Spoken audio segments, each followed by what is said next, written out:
pastor Roberto,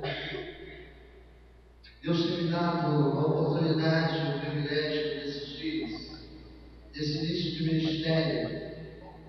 Estou iniciando o ministério junto a esta igreja, ministério pastoral, e Deus tem me dado o privilégio de viver momentos marcantes desse início do ministério junto a esta igreja.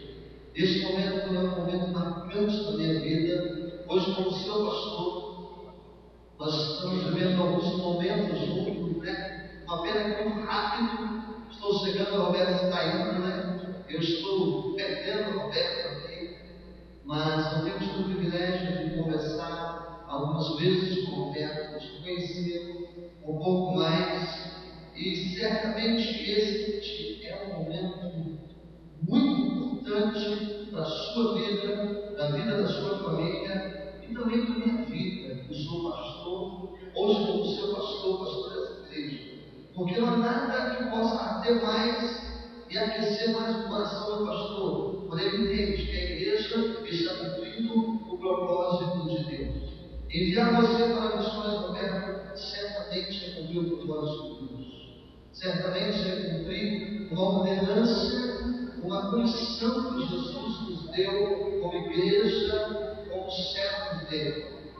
E hoje nós iniciamos os dias, eu falei, Deus prepara algumas coisas maravilhosas para nós, porque hoje nós iniciamos esse dia, sábado, enviando pessoas.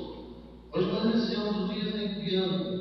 9h30 da manhã nós saímos dessa igreja. Eu pude abençoar e clamar a Deus por eles. Mais de 20 meninos por essas casas, por essa vizinhança, levando o conteúdo, levando a mensagem do Senhor Jesus, convidando os nossos vizinhos para estarem aqui no congresso que nós teremos.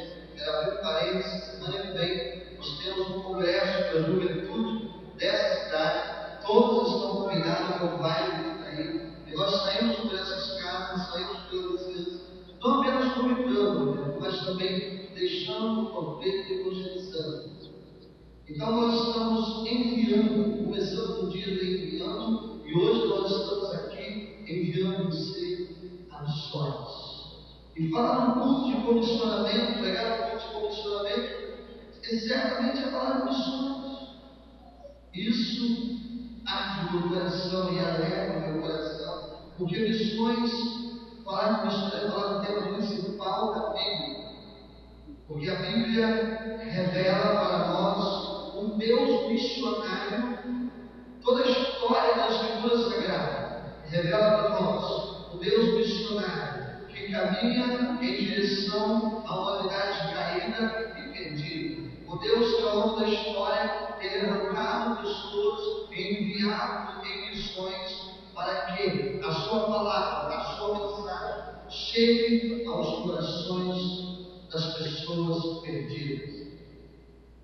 Missões é, sem dúvida, a nossa razão única de ser igreja. Através de missões nós fomos alcançados. Através de missões Deus nos alcançou e nos alcançou para que nós pudéssemos continuar fazendo missões. O pastor José Guilhom, pregando no Congresso de Missões de Belo Horizonte, ele faz a seguinte afirmação. Ele diz que uma igreja, um pastor, um líder, um crente que não pensa evangelização e que não pensa missões, tem uma grande probabilidade de ainda não ter nascido de novo. Uma igreja, um crente, um líder, um pastor que não pensa missões, que não pensa em evangelização, provavelmente tem uma probabilidade de não ter nascido de novo. Porque quando nós nascemos de novo, quando nós somos gerados, quando nós somos alcançados por esse Deus que caminha na história em direção a nós, esse Deus missionário, ele nos impulsiona a cumprir esse mandamento, essa grande comissão da evangelização e da proclamação da sua palavra. E nós estamos aqui hoje para cumprir isso, para cumprir esse propósito de enviá-lo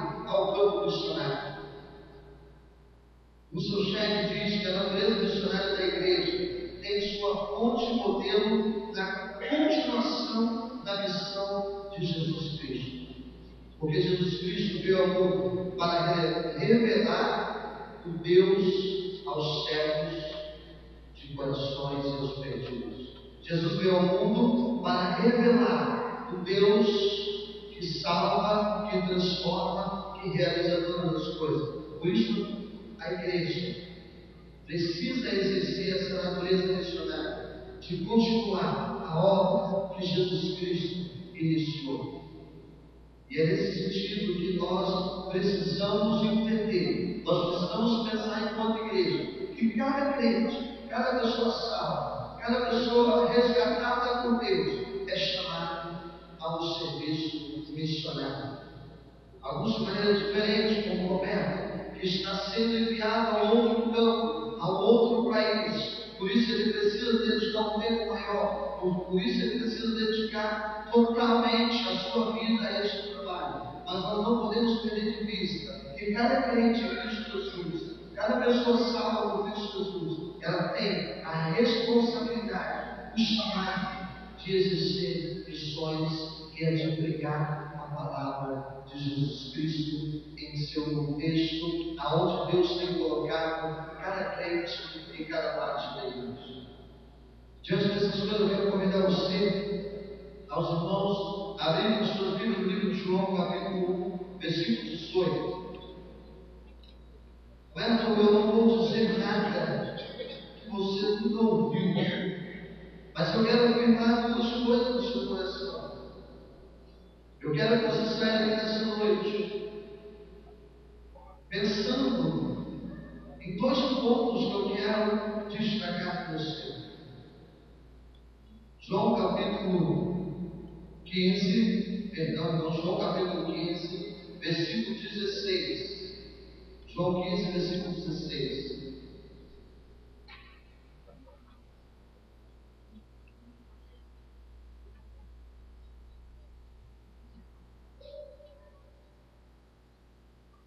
Bem, diz assim a palavra do Senhor. Temos o texto aí? Oi? João 15, 16. Não fosse vós que me escolheste a mim, pelo contrário, eu vos escolhi a vós outros e vos designei para que vades e dê fruto, e o vosso fruto permaneça, a fim de que tudo quanto pedirdes ao Pai, em meu nome, Ele o conceda. Não foram vocês que me escolheram, não foi você que escolheu, mas foi Deus quem te escolheu. Escolheu para que você vá e produza fruto para o reino de Deus. Quando nós pensamos em missões, a partir da Trindade, a partir do Deus Trino, nós podemos ver um Deus que envia Jesus Cristo, um Deus Pai Criador que envia Jesus Cristo. Nós podemos ver um Deus Pai e Jesus Cristo enviando o Espírito Santo à igreja. E nós podemos ver o Deus Pai, Filho e Espírito Santo enviando a igreja a fazer missões. Nos últimos tempos, teólogos têm falado muito sobre a missioneiro, que é a missão de Deus. A missão não é nossa, a missão não é da igreja, a missão é de Deus. E Deus nos condiciona a fazer missões. Por isso, você está sendo enviado para o cumprimento da missão de Deus, a fazer missões. E o texto que nós lemos diz que não foi você que escolheu, mas Deus que escolheu você. E esse texto surge de um tempo de comissionamento. Quando eu olho para o capítulo 15 de João, pastor Roberto, irmãos, eu entendo que esse texto surge em um tempo em que Jesus estava preparando homens, servos, discípulos para serem enviados a pregar a sua palavra. Porque o texto do capítulo 15 de João, Jesus está no momento de encerramento do seu trabalho junto aos discípulos, junto aos 12. E Jesus está estava, quando você pega João, a partir do capítulo 13, você vai ver que Jesus está ensinando um tempo de treinamento, de caminhada ali, discipulado com os seus discípulos. E ele estava preparando os discípulos para que, depois que ele fosse, ele pudesse enviar a pregar, a testemunhar. Em Atos capítulo 1, versículo 8, ele vai dizer: vocês serão minhas testemunhas. Aonde? Aonde, igreja? Jerusalém, Samaria, em todos os lugares.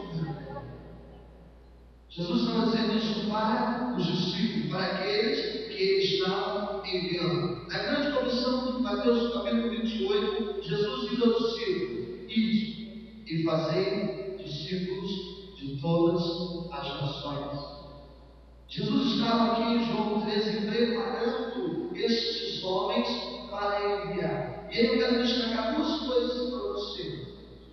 No capítulo 13, Jesus traz uma exortação para os discípulos, muito forte, muito pesada. Uma exortação, e talvez ali seja a conclusão do curso missionário. Eu sei que você se preparou até aqui, você fez alguns estágios, conheceu alguns campos missionários. Os discípulos não foram diferentes, eles saíram para andar com Jesus, fizeram alguns estágios ao lado de Jesus, caminharam com Jesus, fizeram missões. Mas o capítulo 13 de João é o momento em que Jesus olha para eles e diz: eu vou dizer uma coisa para vocês, ou vocês vão por aqui, ou vocês não vão chegar em algum lugar. E o capítulo 13 de João, o grande tema desse capítulo é dizer para os discípulos que eles seriam enviados como servos. Como servos. Talvez é preciso entendermos isso de uma maneira muito clara. No capítulo 13 de João, Jesus realiza uma promessa. E ele traz uma palavra para os discípulos dizendo: vocês não serão enviados como servo, mas como o servo mais humilde entre todos. É preciso que, ao ser chamado por Deus, é preciso que, ao receber o chamado, ao responder o chamado de Deus, cada pessoa chamada entenda que Deus nos chamou para servir. Deus nos chamou para servir e nada mais. Ele nos chamou para servir e nos chamou para servir em amor. E aí Jesus realiza uma cerimônia no capítulo 13 muito forte, porque o que Jesus faz ali chocava os discípulos, porque Jesus começa a lavar os pés daqueles homens. Ele senta diante dele e ele começa a lavar aqueles pés do deserto, os pés machucados pelo deserto, certamente rachado pela areia do deserto, que produzia dor, que produzia inquietação àqueles que estavam na caminhada do deserto, que eram os discípulos. E Jesus começa a lavar os pés daqueles discípulos. E ele começa a lavar os pés dos discípulos e também lava os pés, por exemplo, de um homem que estava ali, sabendo ele que o iria trair. A Bíblia diz que Jesus lavou o pé de Judas, mesmo sabendo que o traidor já estava à mesa. Sabe o que Jesus mostra para nós com isso? Ele nos chamou a servir a todos, mesmo aqueles que se levantam contra nós. É preciso que aquele que tem um chamado, que tem um coração de servo, entenda isso. Deus nos chamou para servir a todos. Deus nos chamou para servir mesmo aqueles que se levantam contra nós. Mesmo aquele que aos nossos olhos não merece o nosso cuidado e não merece o nosso amor, ainda assim Deus nos chamou para servir. Você está sendo enviado ao campo. Você está sendo comissionado por esta igreja. E você precisa pedir a Deus que encha o teu coração esse amor que dá o direito, o amor de Jesus Cristo, que dá o direito ao outro de não nos amar. O amor de Jesus Cristo é o amor que dá o direito ao outro de não nos amar. Esse povo, para onde você está indo, esse povo precisa de pessoas, de missionários que amam eles, que têm o coração ardendo por eles. E certamente Deus está te enviando, porque Ele tem isso no seu coração. Porque o texto que nós lemos diz: não foram vocês que me escolheram, mas eu escolhi vocês. E Deus nos escolhe não pelo aquilo que nós vestimos, não pelo aquilo que nós apresentamos diante da sociedade, não pela nossa faculdade, nem pelo aquilo que temos. Mas Deus escolhe porque Ele sonda e conhece o nosso coração. Quando Deus envia Samuel à casa de Jessé para eleger, para ungir o novo rei de Israel, Jessé sobe, Samuel sobe à casa de Jessé. Chegando lá, ele vê um homem bonito, um homem belo. Ele diz: certamente aí está o novo rei de Israel. E o Senhor fala: Samuel, você vê o que os seus olhos contemplam, mas eu vejo o coração. Se Deus o escolheu, porque certamente Ele viu e conhece o seu coração. Então se disponha a servir o Senhor, ainda que as circunstâncias não sejam favoráveis, ainda que aquilo que nos serve não seja favorável. Sirva ao Senhor com todo o teu coração. E essa é a primeira exortação que Deus faz a vocês. Vocês precisam me servir. Vocês precisam entender que eu não vim, eu não chamei, eu não estou aqui para ser servido. A igreja de Jesus Cristo não está colocada, não está implantada, não está nesse mundo para ser servida, mas ela está para o serviço. Eu não vim para ser servido, mas vim para servir. A igreja precisa entender que dentro do papel, dentro do grande funcionamento, nós só conviremos se entendermos que somos servos. E aí está a primeira exortação, e que eu quero que você vá para lá, entendendo que Deus te chama para servir. Mas Jesus também faz uma promessa. Jesus faz uma promessa. E a promessa de Jesus aos discípulos é feita a partir do capítulo 14. Ele diz assim: não se turbe o coração de vocês, não fiquem apavorados, não fiquem com medo. Eu estou indo para o Pai, eu vou preparar nosso lugar, eu virei outra vez, eu voltarei. Mas deixa eu dizer uma coisa para vocês: eu vou enviar sobre vocês, eu vou enviar sobre vocês um Consolador. Eu vou enviar sobre vocês um Auxiliador. Eu vou enviar para vocês um que estará sempre ao lado de vocês. Em João capítulo 14, versículo 16, Jesus faz uma promessa que Ele enviaria sobre nós o Espírito Santo de Deus. E aqui deixa eu dizer uma coisa para você, Roberto: você não está indo sozinho. Dona Maria da Conceição, seu coração aí que fica. Conceição, é parecido, né? Maria Gomes. Pastor Lobo faz o momento dessas cartas. Dona Maria Gomes. Roberto não está indo sozinho para os sonhos. Roberto não está indo sozinho para os sonhos. Sabe por quê? Porque é uma promessa que a pessoa do Espírito Santo de Deus iria conquistar. E presta atenção numa coisa aqui: nós não temos tempo para nos aprofundar, mas não é uma força que vai com você, não é um fenômeno que vai com você, é uma pessoa, porque o Espírito Santo de Deus é uma pessoa que se relaciona, que cuida, que vai estar presente em todo momento da sua vida. Por isso, Dona Maria, fica tranquila, porque o Roberto não vai sozinho. Ele vai com a pessoa do Espírito Santo. de Deus. E aí eu quero rapidamente, o tempo não nos ajuda, convidar vocês a olharem em Atos capítulo 13. Abra sua Bíblia em Atos capítulo 13.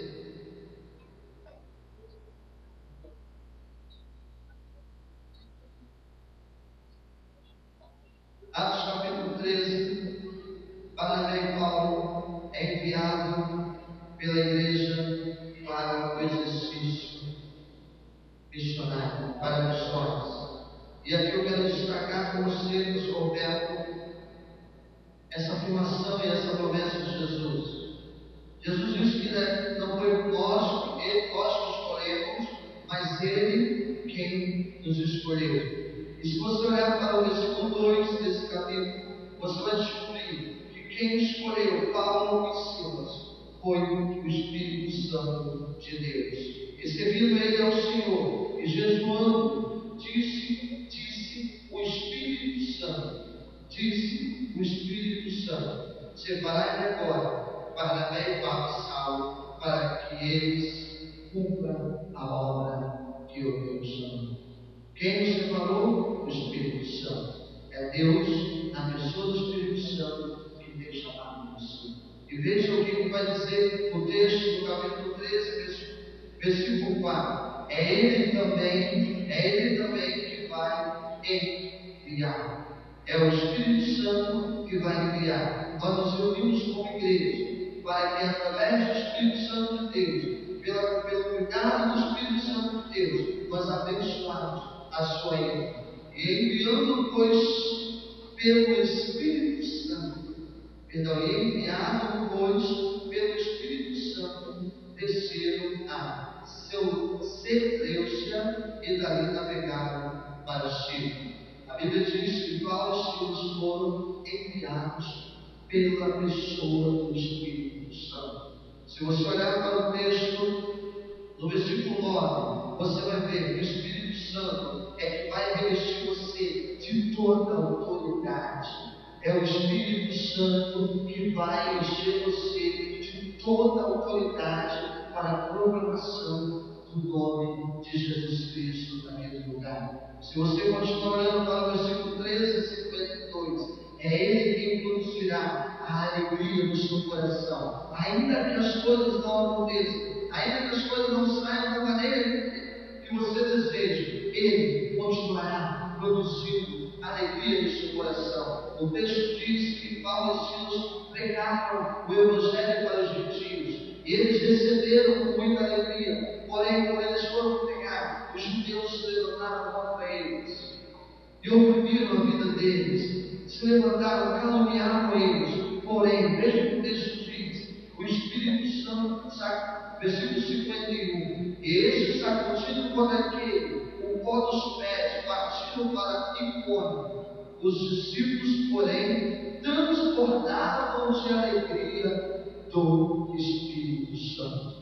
Este Espírito Santo produzirá alegria no seu coração. Quando você estiver passando dias difíceis, quando você estiver no momento que as coisas não caminham do seu jeito, há uma promessa do Espírito Santo de Deus. A pessoa do Espírito Santo produzirá cuidado e alegria no coração. Por isso, você não estará sozinho. Você não estará sozinho. Ele produzirá também transformação nos corações das pessoas que ouvirem a mensagem pregada por você. É Ele que produzirá toda obra, toda transformação. É Ele que realizará tudo naquele lugar junto com você. A Bíblia diz em João, capítulo 16, versículo 8: Ele será enviado e Ele convencerá o homem do pecado, da justiça e de toda a iniquidade. Por isso, querido, lembre dessas duas coisas. Não se esqueça, você foi exortado por Deus a se dispor a servir ao Senhor, a ser um servo seu, e a entender que dentro dessa proposta, dentro desse chamado de Deus, você não caminhará sozinho, porque Ele colocará ao seu lado a pessoa do Espírito Santo. A Bíblia diz que Paulo e Silas foram enviados depois de oração e jejum. Eu quero dizer uma coisa para vocês, Paulo. Eu tenho orado e jejuado. Eu tenho orado e jejuado pela sua vida. Por isso você está sendo enviado por essa igreja. Mas porque essa igreja tem pedido pela direção do Espírito Santo de Deus que você hoje é a pessoa chamada por Deus para ir a campo e cumprir a sua. Amém? E que essa palavra possa ser árvore no coração. Que essa palavra possa sempre vir à sua mente. E você nunca se esquecer de que você não está sozinho. Você não está sozinho.